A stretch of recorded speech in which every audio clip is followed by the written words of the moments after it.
My name is Cassidy Marlowe. I'm 31 years old. And last Thanksgiving, my father stood up in front of 28 relatives, pointed his finger at me across the dining room, and told me to sit down and stay in my lane because I had the audacity to ask what my grandmother left me in her will.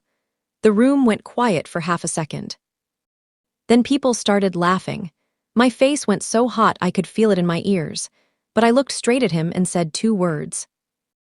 All right. Then I set my napkin on the table and walked upstairs. The next morning he knocked on my bedroom door with that knock, sharp, impatient, already winning before anyone answered. Cassidy, he said, time to apologize. The room was empty, bed made, closet bare. Nothing left behind except my grandmother's photograph, face down on the nightstand. By the time he got downstairs, the doorbell was already ringing. And the woman standing on that porch changed everything. But before I tell you who she was, I need to take you back to the Tuesday morning in October when my grandmother died and the first domino fell. Her name was Loretta Jean Marlowe. She was 84 years old. She passed quietly at a hospital in Atlanta just before 7 a.m. I got the call from my mother while I was sitting at my kitchen table in my apartment in Decatur, drinking coffee I'd made too strong. Sketching out a floral installation for a client's wedding, my mother's voice was barely there. It's Mama, Cass, she's gone. I drove to the hospital in the rain. No music, just Atlanta traffic and my own breathing. When I arrived, my father was already in the corridor. Frank Marlowe, 61. Retired civil court judge, 6 feet tall in the kind of pressed khakis that announce themselves. He wasn't crying. He was on his phone, speaking in a low-controlled voice about something called a probate timeline. He ended the call when he saw me and didn't say hello. My brother Davis stood beside him. Dark blazer, even at the hospital. Arm looped through Dad's like a campaign photo. I stood at the far end of the hallway with a paper cup of bad coffee I never drank. The last time I'd seen Grandma Loretta. She was in her wicker chair on the back porch, holding my hand with a grip that surprised me. Her voice dropped low, the way it did when she didn't want Frank to hear. Cassidy, I've taken care of things. You trust me, don't you? I nodded. I didn't understand yet. At the funeral, my father gave the eulogy.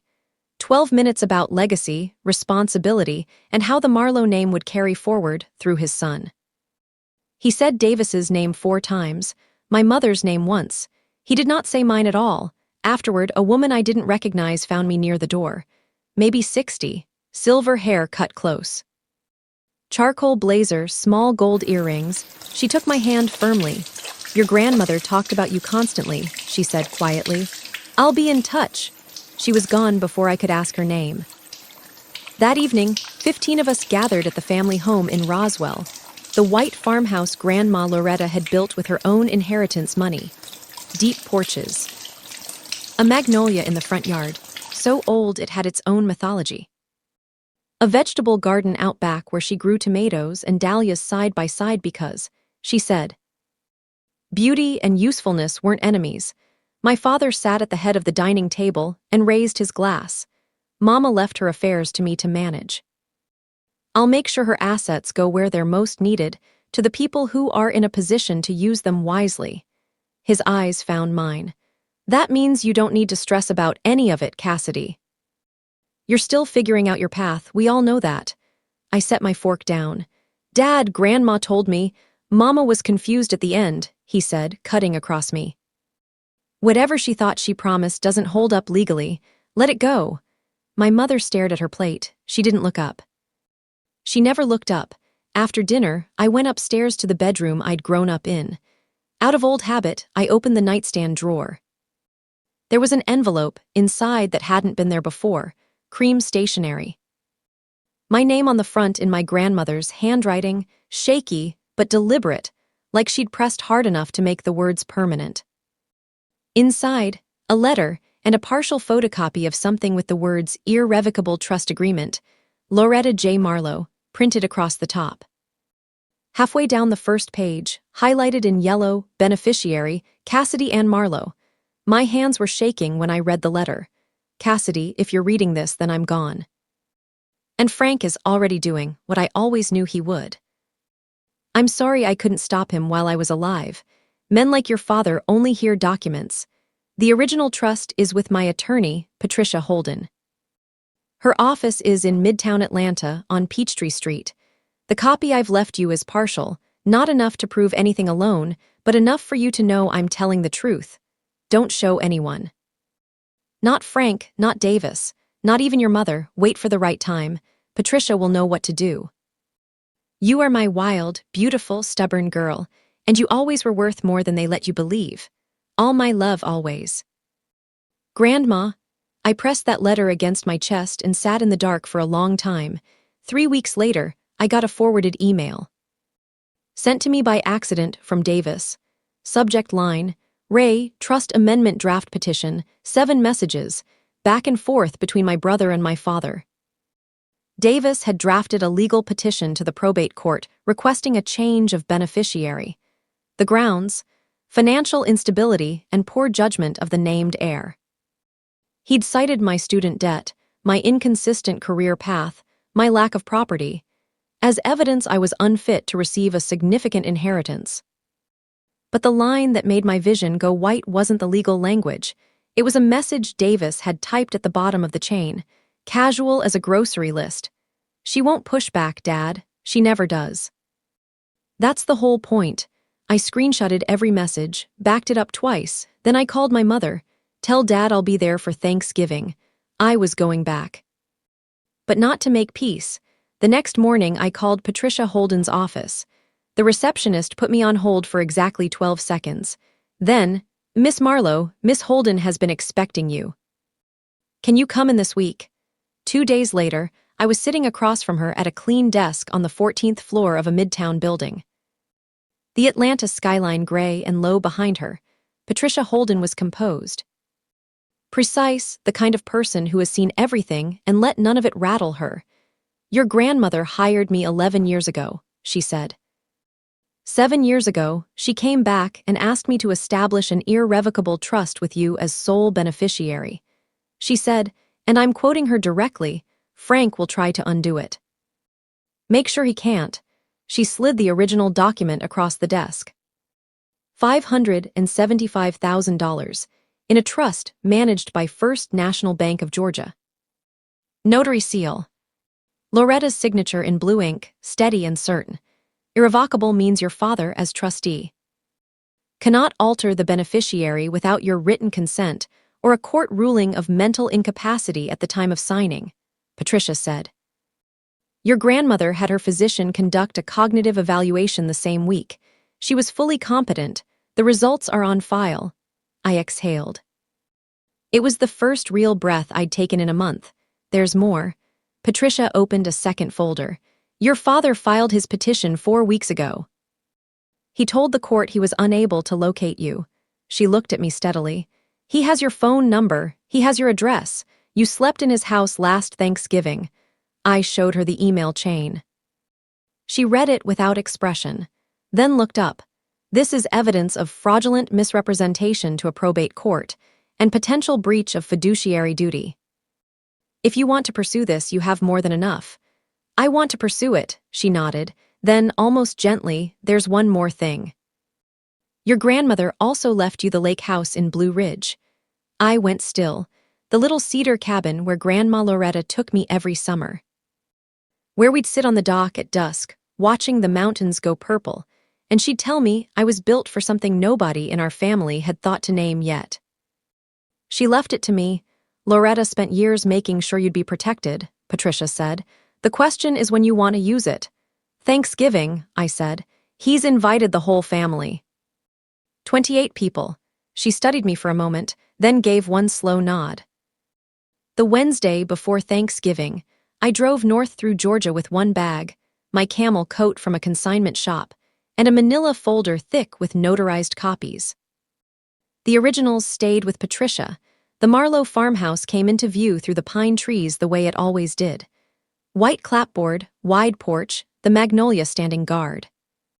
From the outside, the picture of a solid Southern family, my mother met me at the door and hugged me 3 seconds too long. That night, my father barely acknowledged me. Davis made a comment about my car. His wife, Brenly, smiled her performing smile. I smiled back and said nothing. I went upstairs, slid the manila folder under the mattress, and stood at the window looking out at the vegetable garden, brown and overgrown. Nobody had tended it since Grandma got too sick to kneel. I pressed my palm against the cold glass. I'm here, Grandma. Thanksgiving morning, the house filled like a theater before a show. By noon, 28 relatives occupied every room. My father moved through it all like he was hosting a verdict. I was seated at the overflow table between my 9-year-old second cousin Ren and an empty chair. At 4 o'clock, my father stood at the head of the main table, the chandelier above him, and raised his glass. This Thanksgiving, we remember Mama. And we celebrate the man who's going to carry this family's future, my son Davis, who just made junior partner. Applause. Davis accepted it with a practiced half-smile. From the folding table, my Aunt Roberta called out, "What about Cassidy? Anything exciting, honey?" "Cassidy's still finding her footing," my father said, not looking at me. "She does beautiful work. Flowers and things, we're proud of her in our own way." He smiled at the room. "Every family needs someone to remind the rest of us to stop and smell the roses. Right, Cass?" Laughter. Warm and easy and entirely at my expense. Ren, 9 years old, looked up at me with wide eyes. "Are you okay?" she whispered. I handed her a roll and nodded. After the pie was half gone and the bourbon was flowing, my father stood again.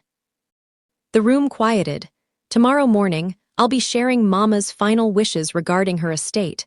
I want everyone present." He looked directly at me when he said it. His smile had an edge in it. That night I did the dishes alone. Davis came to lean in the kitchen doorway, wine glass dangling from 2 fingers. "You know, Cass, you really should just let Dad handle this. It's complicated. You don't have the background for it." I kept scrubbing the roasting pan. Something in me, something that had been held under tension for 31 years, finally went taut and stopped. Trembling, "Davis," I said quietly. "Do you know what Grandma actually left me?" The silence behind me changed. I looked over my shoulder. His face had gone very still. He left the kitchen without a word. 10 minutes later, my father's voice boomed from the living room. "Cassidy, get in here." I dried my hands. I walked in, 28 faces turned toward me. My father stood in the center of the room, pointing like I was on the witness stand. "What did you say to your brother? You threatened him with the will. You think you can manipulate this family?" I started to answer. "Sit down," he said. "Stay in your lane," and the room laughed, not all of them but enough, shoulders shaking. A delicate little gasp that was really a giggle. My mother in the corner chair, staring at her hands. I held my father's gaze for 3 full seconds. Then I said, in a voice so calm it surprised even me, "All right." I turned and walked upstairs. I closed the bedroom door, picked up my phone. Patricia Holden answered on the second ring. "Miss Holden, can you be there at 9 tomorrow morning with the originals?" A pause. "I'll be there at 8:30. I set my alarm for 4 a.m. and sat in the dark, listening to the laughter still floating up through the floorboards. Enjoy it, I thought. It's the last time. I left at 4:20 in the morning. No drama.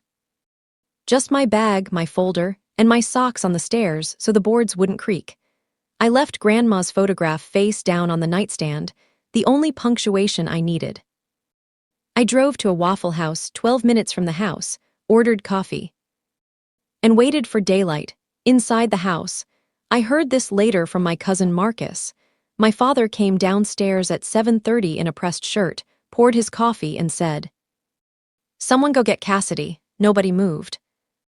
He went himself. He knocked twice, sharp, expecting compliance. He opened the door, empty, bed made, closet bare, grandmother's photograph face down. He stood in that doorway for a full 10 seconds.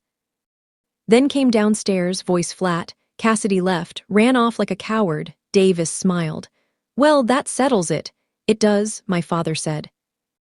"I'll make the estate announcement now, since..." The doorbell rang. My mother opened the door. Patricia Holden stood on the porch in a charcoal blazer, leather briefcase, expression like weather before a storm. "My name is Patricia Holden." I'm the attorney of record for Loretta Jean Marlowe's estate. I need to speak with this family right now. What happened in the next 43 minutes is something nobody at that table has ever fully recovered from. Patricia walked into the Marlowe dining room the way she must walk into every room, unhurried, certain. Carrying 2 decades of other people's secrets and knowing exactly what to do with them, my father rose to his full height. Patricia, you weren't invited. This is the home Loretta Marlowe built, she said. And I'm here because I have a fiduciary obligation to her trust's sole beneficiary. She set the original document on the table, cream paper, notary seal, Loretta's signature in blue. Cassidy Ann Marlowe is the sole named beneficiary of an irrevocable trust executed 7 years ago. You are aware of this, Mr. Marlowe. You have been since the day your mother signed it. The room went completely still. My mother was in decline. Her physician conducted a cognitive evaluation the week of signing. She tested in the 91st percentile for her age group. The results are on file.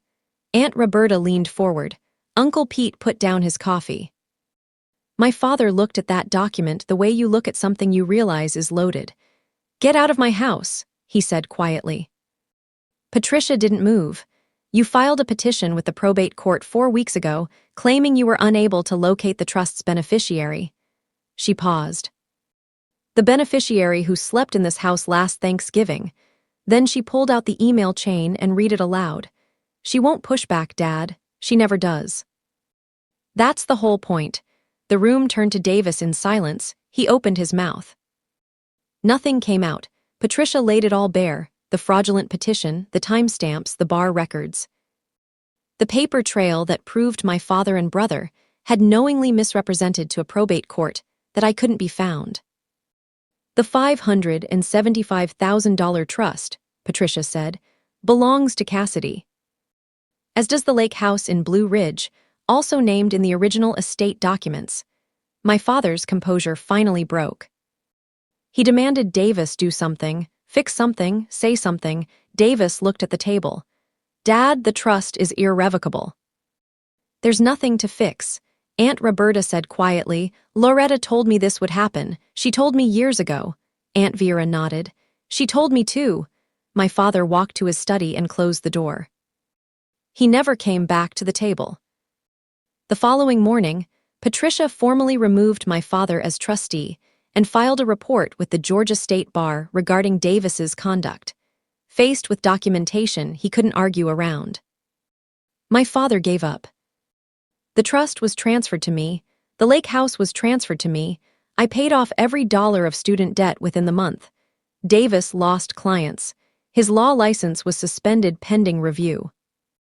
My father called me the one who had destroyed the family, and we haven't spoken since. A week after everything settled, I drove up to the Blue Ridge cabin alone. Inside, I found a small box Grandma had left on the kitchen table. Inside the box, photographs of the 2 of us on the dock, a pressed dahlia, and a letter. You were always the one I worried about most, she wrote, because you were always the one who deserved the most. I couldn't say it loudly while I was living. So I said it the only way Frank couldn't interrupt. I love you, wild girl. Go build something beautiful. It was the first time in months I cried from relief instead of shame. 6 months later, my debts were gone. I opened a small floral studio, Loretta's, I named it, and I restored the vegetable garden at the farmhouse. Tomatoes and dahlias, side by side, the way she always grew them. My mother found her way back slowly. She called one Sunday evening and said simply, I should have stood beside you. I'm standing beside you now. I kept that voicemail. I kept it next to Grandma's letter. And some mornings, I sit on the dock at the Blue Ridge cabin and watch the mountains go purple at dusk. And I think about what my grandmother understood long before I did. Her greatest gift wasn't the money. It wasn't the property. It was proof, documented, notarized, irrevocable proof, that I had always mattered. That someone saw me clearly. That someone made sure I couldn't be erased. The farmhouse is mine now. The studio is open. The garden is growing. And for the first time in 31 years, I am exactly